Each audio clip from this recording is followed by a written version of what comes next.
era conhecida como sunamita, porque ela tinha nascido na cidade de Sunem, e era assim que eram conhecidas as pessoas que nasciam lá. Essa mulher também é mencionada na Bíblia como uma mulher grave. Grave porque ela tinha posse, porque ela tinha condição financeira, e pelos estudiosos, ela tinha condição financeira por ela mesma, devia ser alguma herança, alguma coisa assim.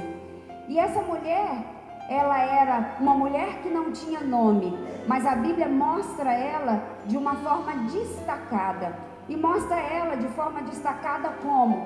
Revela uma mulher observadora. Mas uma mulher observadora que ia além da observação da aparência. Ela conseguia ver o que estava por trás da aparência. A Bíblia diz no versículo 9 que ela fala para o marido dela, que ela vê que aquele homem que passa é um homem de Deus, é um servo de Deus. Ela começou a perceber características que não são aparentes. E às vezes, queridos, nós nos apressamos demais com uma porção de coisa. Essa mulher era observadora e ela conseguiu perceber que aquele homem tinha necessidade. Eu tenho dito que o mundo está muito rápido, a gente não tem tempo para nada. Ainda há pouco eu estava falando com o Roberto: Roberto, meus 52 quilos, eu não tenho muito pique para esse negócio não.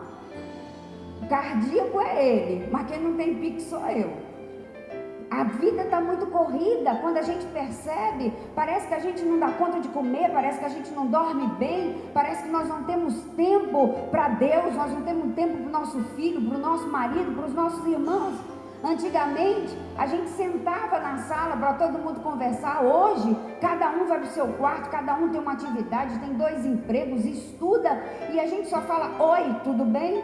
A gente não tem gastado tempo para a gente investir naquelas pessoas que a gente ama e que são preciosas para a gente. E às vezes, queridos, nós entramos dentro da casa do Senhor, nós sentamos do lado de uma pessoa e a gente não consegue observar as necessidades do coração dessa pessoa. Às vezes essa pessoa está com necessidade financeira, está comendo arroz dentro de casa, está clamando a Jesus por um pedaço de carne e a gente não consegue perceber. E às vezes a gente fica tão mestre em disfarçar que a gente esboça um grande sorriso e as pessoas acreditam que está tudo bem. Mas graças a Deus que nós temos um Deus lindo e maravilhoso que sonda o nosso coração e sabe o que é que está ali dentro. Graças a Deus que o nosso Deus, Ele vai ali, além, Ele vai na divisão da alma, do espírito, juntas e medulas. Ele nos sonda e nos conhece e sabe quais são as maiores e menores questões do nosso coração.